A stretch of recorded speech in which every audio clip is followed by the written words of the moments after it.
Welcome to GetXAML.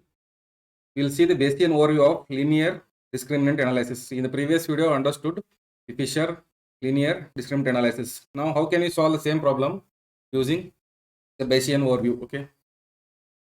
So the problem is same. So you say that you have set of classes.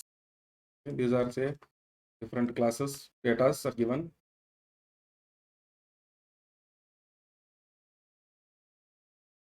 How will you? So this is the cloud for class 1. So this is class 2 for 2 features. Let us assume. So you understood the concept of Fisher linear discriminant. Now we'll see what is the Bayesian overview. So Bayesian is basically based on the calculation of posterior probabilities. So what is that I want to find? I want to find the linear decision boundary. The linear decision boundary like this. So using this posterior probability, how can I get this boundary? This is the Bayesian overview of LDA. Now for this, there are two things. It assumes this data follows Gaussian distribution. It is normal distribution. It is same like your Fisher, where it also assumes this the means and the variance are coming from the normal distribution or Gaussian distribution. Here, what is the difference here is the generative model which assumes the data coming from Gaussian distribution and the likelihood probabilities are also calculated using Gaussian only. Probabilities are calculated using Gaussian. In the previous one, that is Fisher LDA, we didn't calculate any probabilities. So there was no analysis of data, distribution of data was not required. Only thing is it assumes the mu and sigma are coming from your normal distribution, the data. So now, how will you calculate this? So we already know the Bayesian, the posterior probability is equal to prior probability into the likelihood. Okay, for example, probability of say some class Ck given x is equal to probability of Ck, that is prior probability. This is estimated from the data into the likelihood. So likelihood say probability of x given Ck. What it says, this is estimated or calculated using Gaussian. That means the data should follow Gaussian distribution. There is no such assumption in our Fisher LDA. Fisher LDA says only this mu and sigma are follows the Gaussian distribution. But here, entire probability distribution or data should follow this distribution. How will you calculate now? So here, if I take multiple variables, x is x1, x2, to say predictors, so xp predicts are possible. Now I cannot solve it using single variable Gaussian. A single variable Gaussian distribution already you know. Here I have to go for multivariate Gaussian distribution. So what is multivariate? Multivariate means multiple variables are present. So how will you get your probability density function? Or you call it as conditional density function and plug here for this prior for you likelihood probabilities. So we can write likelihood probability of x given Ck as the multivariate 1 by 2 pi to the power p by 2, where p is the number of predictors, that is this, into the covariance represented as sigma to the power 1 by 2, that is square root of this meaning, into e power minus of minus 1 by 2 is x minus mu k into transpose into the covariance, inverse of covariance into x minus mu k. So what it says, for all the class, it assumes same covariance matrix, this covariance matrix sigma. Okay. So for all the classes, any number of classes, all the classes share the same covariance matrix. That is the assumption here. Now you just plug this and then just simplify to get this posterior probability.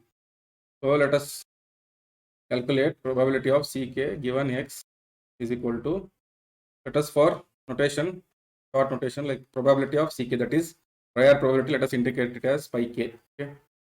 This pi is a constant. Okay, pi k indicates prior probability. Now this is nothing but pi k into entire this function. the likelihood is given by multivariate Gaussian distribution into e power minus 1 by 2 x minus mu k into inverse of covariance matrix into x minus mu k. Now you just simplify it. See, this is a curve. Whatever you are seeing, this will be a curve. So how to find the boundary? It's a linear decision boundary. Linear means I have to convert this to a line. So for any curve, if you apply log on both sides, we'll get it as a straight line. So let us apply log. Log of this p of ck given x is equal to log of this entire term. So this will get it as log of pi k plus this. So get it as minus p by 2. I am writing the simplified form here. So apply to log to this as well as this. Log 2 pi minus 1 by 2 log of this covariance minus 1 by 2 x minus mu k transpose, because e power minus log something becomes directly that, right? Log of e power then into covariance inverse into x minus mu k. Now when you calculate here, to observe these terms, this term and this term, they are constant. So in my calculation I may not require, because when I compare the classes, so these will get cancelled. So this and this will remain constant. So we'll ignore those in further derivation. Already I got this equation, log of probability of Tk given x is a multivariate, okay, is equal to x transpose. I'll simplify that and I'm writing here inverse of this mu k minus 1 by 2 mu transpose into inverse of this into mu k plus log of pi k. So let us represent in short it as gk of x.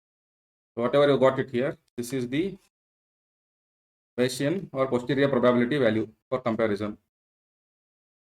So you can apply the map rule and then find out, but let us find the linear decision boundary. How will you find this linear straight line equation, linear decision boundary?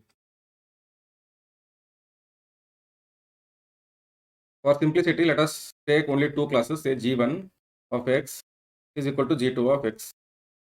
Because I want to find the line between these two. So I am equating both of them. So when I equate, so substitute values here.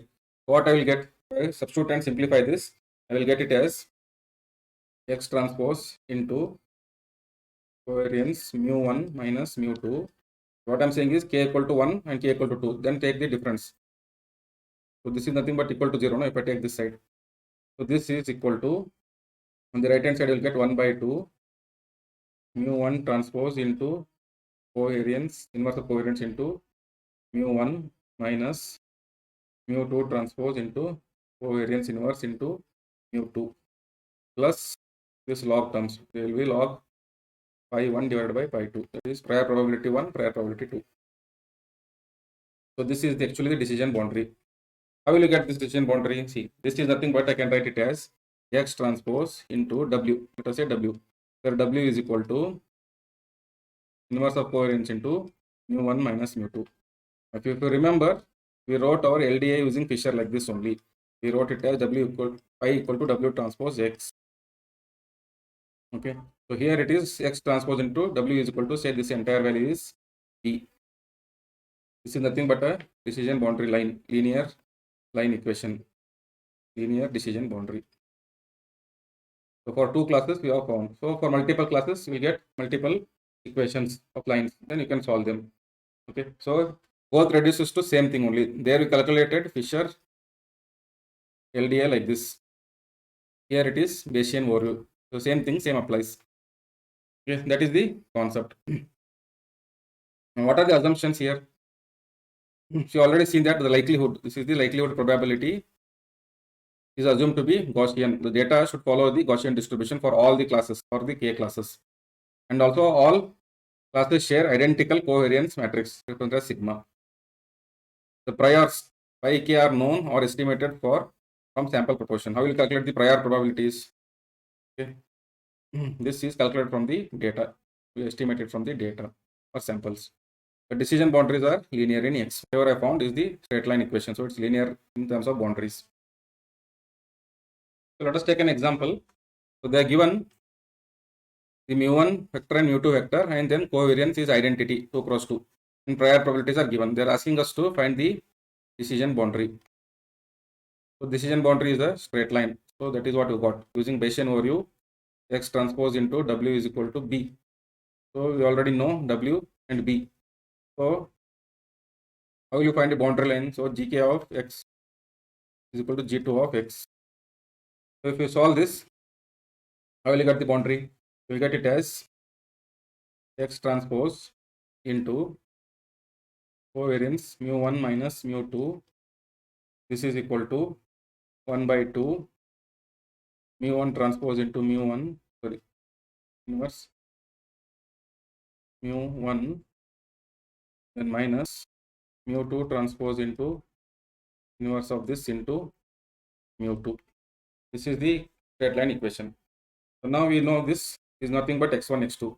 If you see here, if I multiply this with this or this matrix or a vector, I will get back the same, because they are saying I is equal to identity matrix. So inverse of I is equal to same only. So if I multiply anything with this identity matrix, I will get back my identity matrix. So let me eliminate these terms. So our final equation is x2 x transpose mu1 minus mu2 is equal to 1 by 2 to mu1 transpose into mu1 minus mu2 transpose into mu2. So if you observe the Fisher LDA also, we got the same thing. Okay. Now, what is mu1 minus mu2? So X transpose. So X means what? We have x1, x2, two predictors only, because they are given mean for 1 and 2. So two values are there, x1, x2, right? That is the meaning. Now if you solve this, you calculate X transpose into mu1 minus mu2. So if you find it, we minus 2, this is equal to 1 by 2 into mu transpose into mu1. Mu1 transpose into mu1 means what? We are multiplying the same thing. So it is as good as multiplying like this, 1, 2 into 1, 2. So it's nothing but square. So this is 1 square plus 2 square minus, this will be mu2 is 3 square plus 4 square. This I will get it as X transpose minus 2 is equal to 1 by 2 into 5 minus 25. So let us substitute x1, x2 here. So I'll get the equation as minus 2 x1 minus 2 x2 is equal to minus 10. This implies x1 plus x2 is equal to 5. This is my straight line equation for the decision boundary. How will you classify?